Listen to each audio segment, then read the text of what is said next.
తిరుమల చరిత్రలో ఎన్నడూ లేనటువంటి ఘోర విషాదం చోటు చేసుకుంది. తిరుమలలో ఆ వైకుంఠ దర్శనం టోకెన్ల కోసం వచ్చినటువంటి భక్తులు తొక్కిసలాట్లో 6 మరణించినటువంటి పరిస్థితి. దీనిపైన రాష్ట్ర ప్రభుత్వ వైఫల్యం పైన, టీటీడీ వైఫల్యం పైన పెద్ద ఎత్తున విమర్శలు వెల్లువెత్తున్నాయి. మనతో పాటు మాజీ మంత్రి ఆ రోజు ఉన్నారు. ఆమెతో మాట్లాడే ప్రయత్నం చేద్దాం. మీ సొంత జిల్లాలో, ఈ రాష్ట్ర ముఖ్యమంత్రి సొంత జిల్లాలో తిరుమల చరిత్రలో ఎన్నడూ లేనటువంటి విషాదం జరిగింది. దీని వైఫల్యానికి ఎవరు కారణం అంటారు? ఎందువల్ల ఈ సంఘటన జరిగిందంటారు? చంద్రబాబు నాయుడు అసమర్థ పరిపాలన, ఆయన నిర్లక్ష్య వైఖరి, ఆయన నియమించిన అఫీషియల్స్, ఆయన నియమించిన టీటీడీ పాలక మండలి, వీళ్ళందరూ కూడా కారణం అనేది స్పష్టంగా కనిపిస్తుంది. ఎందుకంటే టీటీడీ చైర్మన్ చిత్తూరు జిల్లా వాడే నాయుడు గారు, అలాగే చంద్రబాబు నాయుడు చిత్తూరు జిల్లానే. ఎవ్రీ ఇయర్ ఎన్ని లక్షల మంది వస్తుందో వీళ్ళందరికీ బాగా తెలిసిన విషయమే. అయినా కూడా వాళ్ళు కరెక్ట్ గా ఏర్పాట్లు చేయకుండా, దాన్ని మానిటరింగ్ చేయకుండా ఈరోజు 6 మంది ప్రాణాలు తీయటమే కాకుండా 34 మంది ఈరోజు ఆ తొక్కిసలాట్లో నలిగిపోయి ఇంకా హాస్పిటల్లో ఉన్నారు.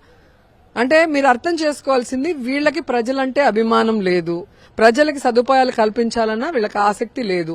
ఎంతసేపు చంద్రబాబు నాయుడికి భజన చేశామా, ఆయన సేవలో తరించామా, మనకు కావాల్సింది చేసుకున్నామా అన్న కార్యక్రమాలే చేస్తున్నారు. ఎందుకంటే 6, 7, 8 మీరు చూస్తే జిల్లా మొత్తం చంద్రబాబు నాయుడు, తిరుపతి జిల్లా వాళ్ళు కూడా అక్కడే పోయి తిరుగుతున్నారు. ఇక్కడేమో భక్తుల్ని రోడ్డు మీద వదిలేసి ఎండల్లో కూర్చొని ఉన్నారు. ముసలోళ్ళు పిల్లల్ని పెట్టుకుని, మంచినీళ్లు లేదు, పిల్లలకి పాలు లేదు, వృద్ధులకి భోజనాలు లేదు. గతంలో ఎప్పుడు ఇలా లేదు, ఫస్ట్ టైం. అంత నిర్లక్ష్యంగా ఉన్నారు.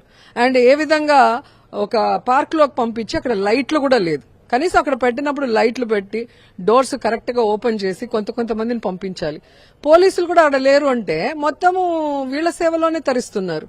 ఆయన క్లియర్ గా చెప్పారు కదా చైర్మన్, నేను ఎస్పీకి చెప్పాను, ఎస్పీ పట్టించుకోలేదు అంటే ఎస్పీని కేసులో పెట్టాలి కదా. మరి ఆయన నిర్లక్ష్యం అన్నప్పుడు లేదు, ఏదో ప్రమాదశాత్తు జరిగిందని ఒక తూతూ మంత్రంగా ఒక ఎఫ్ఐఆర్ వేసేశారు. అంటే చంద్రబాబు నాయుడు అఫీషియల్స్ మీద వేస్తాడు, పాలక మండలి చైర్మన్ ఏమో ఎస్పీ మీద వేస్తాడు, ఎస్పీ ఏమో డీఎస్పీ మీద వేస్తాడు, కానిస్టేబుల్ హెడ్ కానిస్టేబుల్ మీద ఇలా. అంటే వీళ్ళు తప్పించుకోవాలన్న ప్రయత్నమే గాని ఇప్పటికీ కూడా మన నిర్లక్ష్యం వల్ల 6 మంది చనిపోయారు, ఇంకా 34 మంది గాయాలై హాస్పిటల్లో ప్రాణాలతో పోరాడుతున్నారు. అయ్యో, మనం చేసిన తప్పుకి మనము బాధ్యత వహించి ఇంకన్నా జాగ్రత్తగా ఉందామన్న ఆలోచన ఎవరిలో లేదు. ఒకటి, గత ప్రభుత్వం మీద బురద జల్లాలి, లేదా ఎవరో ఒకరి మీద తోసేసి తప్పించుకోవాలి, ఇలా ముందుకెళ్తున్నారు. ఇవాళ మహిళలు, ముఖ్యంగా వైకుంఠ ఏకాదశి అంటే చాలా సెంటిమెంట్ ఫీల్ అవుతారు. చనిపోయినటువంటి 6గురిలో కూడా 5 మహిళలు ఉన్నారు. మహిళల్లో వాళ్ళ ఆవేదన చూస్తుంటే హృదయ విదారకంగా ఉంది. ఎందుకు ఇలాంటి పరిస్థితి వచ్చింది? ఆ లోపాన్ని ముందే ఎందుకు గుర్తించలేదనుకుంటున్నారు వీళ్ళు? నిర్లక్ష్యం అండి. ఇప్పుడు లోపం ఏముంది? 1,40,000 ఆన్లైన్ లో పెట్టారు, 1,20,000 టోకెన్స్ ఇస్తున్నారు. కింద ఒక 8 కౌంటర్స్ పెట్టారు, పైన ఒక కౌంటర్.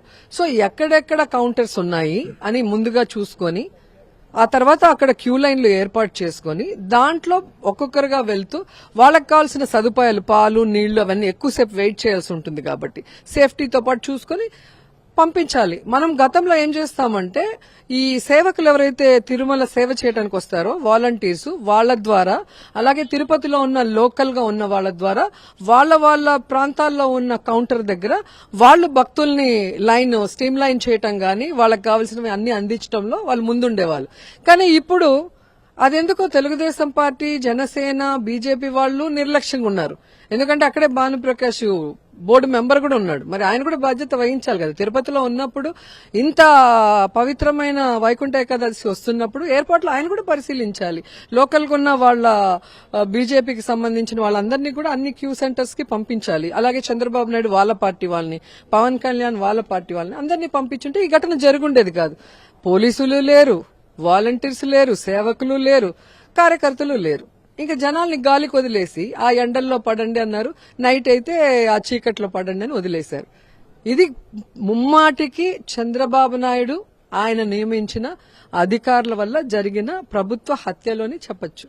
టీటీడీలో ఎవరు బాధ్యులు అంటారు? దీనికి సంబంధించి టీటీడీ చైర్మన్, అదేవిధంగా ఆ జేఈఓ వెంకయ్య చౌదరి, వీళ్ళందరూ వాళ్ళ వైఖరి ఎలా ఉంది? ఈ ఘటన జరిగిన తర్వాత భక్తులు ఏం డిమాండ్ చేస్తున్నారు?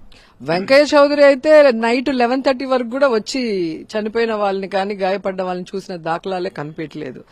అతను ఎలాగంటే, వెంకయ్య స్వామి నా చేతిలో ఉన్నాడు, ఇక్కడ నేను చెప్పిందే జరగాలి అన్నట్టు అహంకారంతో ఏ విధంగా ప్రవర్తిస్తున్నారో మీరు ఒకసారి ఎంక్వైరీ చేస్తే మీకే అర్థమవుతుంది. అండ్ టీటీడీని టీడీపీ ఆఫీస్ లాగా తయారు చేసేశారు. టీడీపీ వాళ్ళ సేవలో వీళ్ళు తరిస్తూ వాళ్ళకి టోకన్లు ఇచ్చుకోవడానికి వాళ్ళ మెప్పించడానికే వీళ్ళ టైం సరిపోయింది. భక్తుల గురించి పట్టించుకున్నది లేదు. దీంట్లో జేఈఓ అనే అతని వల్ల టీటీడీకి చాలా చాలా చెడ్డ పేరు వస్తుంది. అతన్ని ఫస్ట్ తీసేయాలి. తర్వాత దేవుడి మీద భక్తి గాని అలాగే భక్తుల మీద ప్రేమ అభిమానం లేని టీటీడీ చైర్మన్ ఎవరైతే ఉన్నారో బిఆర్ నాయుడు, అలాంటి వాళ్ళు ఆ పదవికి అర్హులు కాదు. ముందు ఆయన్ని తొలగించి ఎవరైనా దేవుడి మీద భక్తి ఉన్నవాళ్లు, సేవ చేయాలనుకున్న వాళ్ళు, భక్తుల్ని ప్రేమించే వాళ్ళుగా ఉండే వాళ్ళని పెట్టుకోవాలి. అంతేగాని ఇట్లాగా గాలికి వదిలేసి వాళ్ళ ప్రాణాలతో చెలగాటమాడే చైర్మన్ అసలు పనికిరాడు. ఫస్ట్ ఆయనని తీసేయాలి. అండ్ ఈ collector, SP, Chandrababu Naidu, Pawan Kalyan, home minister, endowment minister వీళ్ళందరూ బాధ్యత వహించాలి.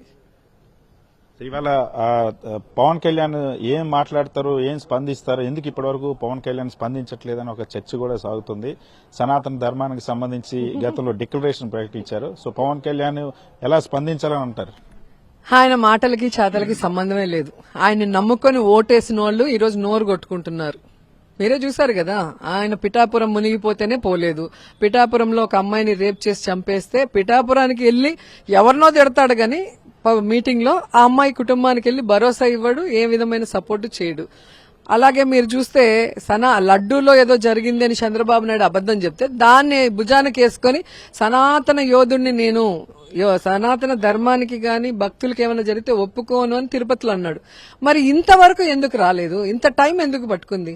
అదే చంద్రబాబు నాయుడుకి ఏమన్నా జరిగితే నిమిషాల్లో వాలిపోతాడు. రోడ్డు మీద దొల్లుతారు, కింద పడుకొని పరిగెత్తుతారు, నేను రాకూడదా అంటారు. మరి ఇప్పుడు ఎందుకు రాలా? మిమ్మల్ని ఎవరు ఆపారు? నిన్న ఈవినింగ్ జరిగింది, ఇప్పటి వరకు ఎందుకు ఆయన రాలేదు? ఎందుకు మీనమేషాలు లెక్క పెడుతున్నారు? ఈ రోజు నేను సూటిగా అడుగుతున్నాను పవన్ కళ్యాణ్, నువ్వు నిజమైన సనాతన యోధుడివైతే నీ కూటమి ప్రభుత్వంలో మీ నిర్లక్ష్యం వల్ల, మీ అసమర్థ పరిపాలన వల్ల అఫీషియల్స్ మీ చుట్టూ తిప్పుకుంటూ, ఇటు కుప్పంలో అటు వైజాగ్ లో మీ చుట్టూ తిప్పుకుంటూ ప్రజల్ని గాలికి వదిలేస్తారు కాబట్టి ఈరోజు 6 మంది చనిపోయారు. దీనికి ప్రాయశ్చిత్తం ఏం చేస్తారు? మీరు రాజీనామా చేస్తారా? చంద్రబాబు నాయుడుతో చేయిస్తారా? లేదా చైర్మన్, టీటీడీ చైర్మన్ తో చేయిస్తారా? హోమ్ మినిస్టర్ తో చేయిస్తారా? ఎండో మంత్రి చేయిస్తారా? లేదా అందరూ దీంట్లో సంబంధం ఉంది కాబట్టి అందరూ కలిసి చేస్తారా? సో 6 మంది ప్రాణాలు మీరు తీసుకురాలేరు. కానీ మళ్లీ ఇలాంటివి రిపీట్ కాకూడదంటే మీలాంటి వాళ్ళు అధికారంలో ఉండటం వేస్ట్. చంద్రబాబు అధికారంలో ఉన్నప్పుడే, అధికారంలోకి వచ్చినప్పటి నుండి కూడా తిరుమల అత్యంత వివాదాస్పదంగా మారింది. ఎప్పుడు జరగని విషాదం ఇప్పుడు జరిగింది. మొన్నటి వరకు ఎప్పుడు విననటువంటి ఒక వివాదాన్ని చంద్రబాబే తీసుకొచ్చినటువంటి పరిస్థితి. ఎందుకు ఇలా చేస్తున్నారంటే, అసలు చిత్తూరు జిల్లాలో పుట్టి, చిత్తూరు జిల్లాకే కాదు ప్రపంచ దేశాల్లో అందరూ కూడా మన వెంకయ్య స్వామి అంటే ఎంత భక్తి, ఎంత నమ్మకం మనకు తెలుసు.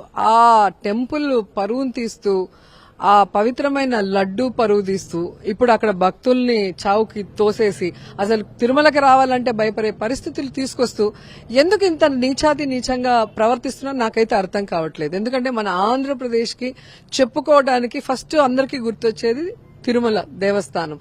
అలాంటి దేవస్థానాన్ని మరింత అభివృద్ధి చేసి, మరింత భక్తులకి సౌకర్యాలు కల్పించి, మరింత మన్ననలు పొందాల్సింది పోయి రోజు రోజుకి ఏదో కక్ష కట్టుకొని తిరుమల మీద వాళ్ళు ప్రవర్తిస్తున్న తీరు కనిపిస్తుంది. ఇప్పుడు కేంద్ర ప్రభుత్వం ఎలా స్పందించాలంటారు? ప్రధానమంత్రి గారు ఎలా స్పందించాలంటారు? బీజేపీ నాయకులు ఎలా స్పందించాలంటారు? నేను క్లియర్ కట్ గా మోడీ గారిని అయితే రిక్వెస్ట్ చేస్తున్నాను, డిమాండ్ చేస్తున్నాను. ఆయనకు కూడా దేవుడి భక్తి ఎక్కువ ఉంది. ఆయన కూడా ఎన్నో టెంపుల్స్ ని రెనోవేట్ చేయటము నేను నార్త్ ఇండియాలో కూడా చూడటం జరిగింది. సో ఆయన నేను అడిగేది ఒక్కటే, ఈ రోజు మీ కూటమి ప్రభుత్వంలో చంద్రబాబు నాయుడు గారి నిర్లక్ష్యం వల్ల, హోంమంత్రి నిర్లక్ష్యం వల్ల, టీటీడీ చైర్మన్ నిర్లక్ష్యం వల్ల, ఎండోమెంట్ మినిస్టర్ నిర్లక్ష్యం వల్ల, మీరు చెప్పుకుంటున్న మా అనే ఈ డిప్యూటీ సీఎం పవన్ కళ్యాణ్ నిర్లక్ష్యం వల్ల ఈరోజు 6 మంది చనిపోయారు. 34 మంది ఇంకా పోరాడుతూ ఉన్నారు హాస్పిటల్లో. దీనికి కారణమైన వీళ్ళందరి మీద ఎంక్వైరీ చేయండి, తప్పు చేసిన వాళ్ళ మీద క్రిమినల్ కేసులు పెట్టి వాళ్ళని లోపల పెట్టండి, అసమర్థుల్ని రాజీనామా చేయించండి. ఇది ఖచ్చితంగా దీనిపైన చాలా సీరియస్ గా స్పందించాల్సిన అవసరం ఉంది. కేంద్ర ప్రభుత్వం కూడా స్పందించాలి, ప్రధానమంత్రి నరేంద్ర మోడీ కూడా స్పందించాలి. ముఖ్యమంత్రి పైన, ఈ రాష్ట్ర ప్రభుత్వం పైన విచారణ జరపాలని రోజా డిమాండ్ చేస్తున్నటువంటి పరిస్థితి. టీటీడీ చైర్మన్, ముఖ్యమంత్రి, ఉప ముఖ్యమంత్రి ఎవరు బాధ్యత వహిస్తారో తక్షణమే ప్రజలకు చెప్పాలి. అంతేకాకుండా హిందూ సంబంధించినటువంటి దేవాలయాల్లో జరిగినటువంటి ఘటనకు సంబంధించి హిందూ సంఘాలు స్పందించాలి, భారతీయ జనతా పార్టీ కూడా స్పందించాలని డిమాండ్. ఇది పూర్తిగా చిత్తూరు జిల్లాలో పుట్టినటువంటి చంద్రబాబు, చిత్తూరు జిల్లాకు సంబంధించిన టీటీడీ చైర్మన్ ఉండి కూడా ఈ ఘటన జరిగిందంటే అది పూర్తిగా వాళ్ళ నిర్లక్ష్యం వల్ల, పోలీసుల్ని, అధికారులను వాళ్ళ సేవలో తరింపజేసుకుని భక్తుల్ని గాలి కొదిలేయడం వల్ల ఇవాళ 6 భక్తులు మరణించారు. కాబట్టి దీనికి బాధ్యులైనటువంటి వాళ్ళపైన చర్యలు తీసుకోవాలి. దీనికి బాధ్యత వహించి ఈ రాష్ట్రంలో ముఖ్యమంత్రి దగ్గర నుండి టీటీడీ చైర్మన్ వరకు కూడా అందరూ రాజీనామా చేయాలని మాజీ మంత్రి రోజా డిమాండ్ చేస్తున్నారు. వీడియో శివతో సతీష్, సాక్షి టీవీ, విజయవాడ.